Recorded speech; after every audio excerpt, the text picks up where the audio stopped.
नमस्ते। तो आज डे 5 में आप सभी यूट्यूब सब्सक्राइबर का हार्दिक स्वागत है। आज मैं एक कहानी बताऊंगा जो मैंने इंस्टाग्राम पर भी पोस्ट की थी। ये कहानी बहुत बड़े दार्शनिक की एक बहुत प्रसिद्ध कृति में पढ़ी थी मैंने बहुत काफ़ी समय पहले। तो एक चित्रकार होते हैं जो एक ऐसा चित्र बनाना चाहते हैं जिसको देखकर दुनिया कहे कि वाकई ईश्वर की मूरत है तो इस चित्र में है। तो वो प्रसिद्ध चित्रकार ऐसे व्यक्ति की तलाश में अलग अलग जगह जाते हैं, बहुत यात्राएं करते हैं और बहुत समय लगता है ऐसे व्यक्ति को ढूंढने में कि जिसकी शक्ल को देखने से लगे कि ईश्वर की मूरत हो तो यही इस चित्र में। तो वो व्यक्ति एक बार एक पहाड़ पर जाते हैं, वहाँ पर एक चरवाहा बच्चा मिलता है उनको। तो उस चरवाहे बच्चे की शक्ल पर एक अजीब शांति, जिसकी आँखें एकदम सुंदर, जिसके हृदय में ईश्वर की मूरत जैसा वास, जो करुणा, स्नेह, ममता, दया, प्रेम, वात्सल्य की मूर्ति जैसी छवि को लिए हुए वो बच्चा भेड़े चरा रहा था। तो उस चरवाहे को देखकर चित्रकार ने कहा कि हो न हो ईश्वर की मूरत होगी तो इसी बच्चे जैसी होगी। तो वो उस बच्चे को लेकर कुछ दिनों बाद एक बहुत ही सुंदर चित्र बनाता है, जो शायद अब तक का दुनिया का सबसे सुंदरतम चित्र बन जाता है। तो जब वह बाजार में वो चित्र जाता है तो उसकी लाखों लाख प्रतियां अलग अलग जगहों में बिक जाती हैं और वो चित्रकार जो प्रसिद्ध था उसकी कीर्ति अब चारों तरफ फैल जाती है और उसको बहुत फायदा भी होता है।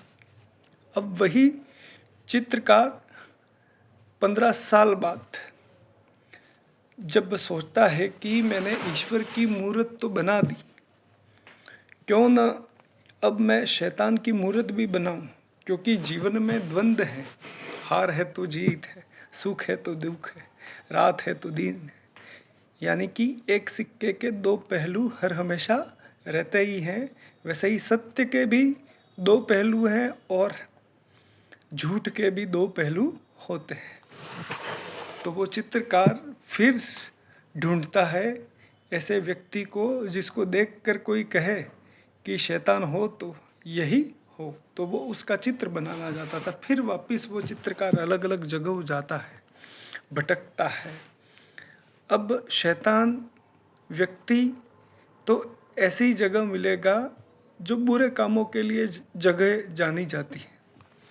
तो वो चित्रकार अनेक डाकुओं से, लुटेरों से, हत्यारों से, जेलों में, कारागारों में, सट्टा घरों में, अलग अलग ऐसी बीहड़ वाली जगहों में जाता है और थक हार कर उसको एक कारागार में एक व्यक्ति दिखता है जिसकी आंखें शैतान जैसी, जिसके हृदय में शैतान का वास और जिसके मुखमंडल पर एक घोर विभत्समय दृष्टि, जिसको देखकर कोई भी भय से व्याप्त हो जाए।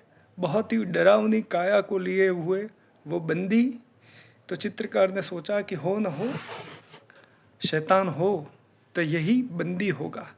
तो उस बंदी को लेकर चित्रकार कुछ दिनों में चित्र बनाता है और वो चित्र वाकई देखने पर लगे कि इसको देखकर लगे कि वाकई शैतान है तो यही है।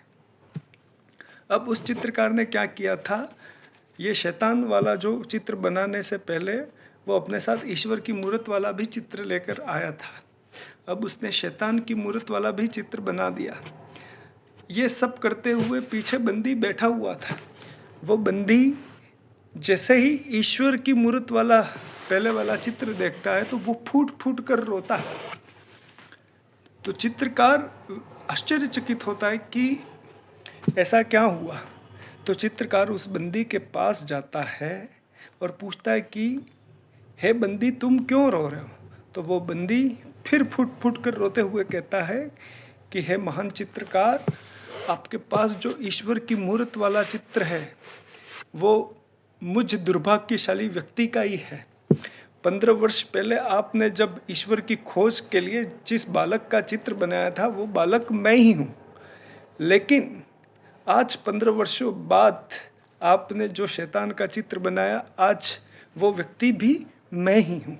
15 वर्षों पहले जब आपने चित्र बनाया उसके बाद मेरे जीवन में ऐसी घटनाएं हुई, मैंने ऐसे काम किए, मैंने हत्याएं की, डकैती की, लूटपाट की, दरिंदगी की, और मैं स्वर्ग में बैठा हुआ था तो मेरा पतन नरक में जीते जी हो चुका था। मैंने अपने जीवन को इसी जीवन में नरक जैसा बना दिया था।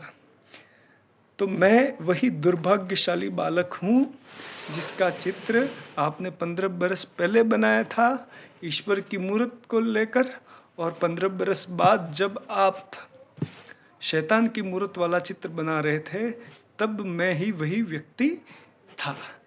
तो चित्रकार बहुत ही आश्चर्यचकित होता है और मन ही मन सोचता है कि व्यक्ति के हाथ में है कि वो प्रारंभ से लेकर अंत तक क्या बने। शुरू में हमारे अंदर राम हो सकता है, लेकिन हम भटक कर रावण की ओर भी जा सकते हैं, या तो शुरू में किसी के अंदर रावण हो सकता है और वो उसका मार्ग सही हो तो वो राम की ओर भी बढ़ सकता है। तो हमारे हाथ में है। जीवन हमको छोटा लगता है लेकिन बहुत बड़ा है।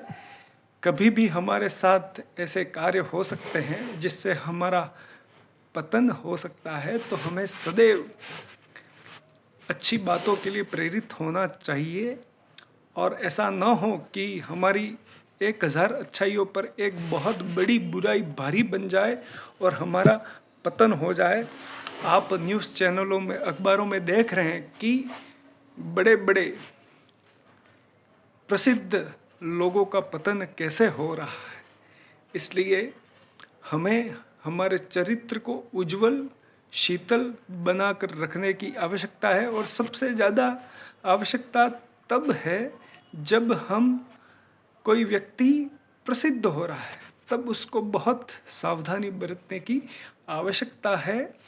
और सार्वजनिक जीवन आजकल बहुत सारे लोगों के लिए बहुत सुलभ है। तो हमें सदैव स्मरण रखना है कि हमारे बुरे काम आज नहीं तो कल दुनिया के सामने आने ही वाले हैं। तो ध्यान रखें, अपना बहुत बहुत ध्यान रखें। Thank you so much. जय हिंद, जय भारत। कमेंट सेक्शन में लिखें कि आपको ये कहानी कैसी लगी। बहुत बहुत धन्यवाद। Thank you so much. जय हिंद, जय भारत।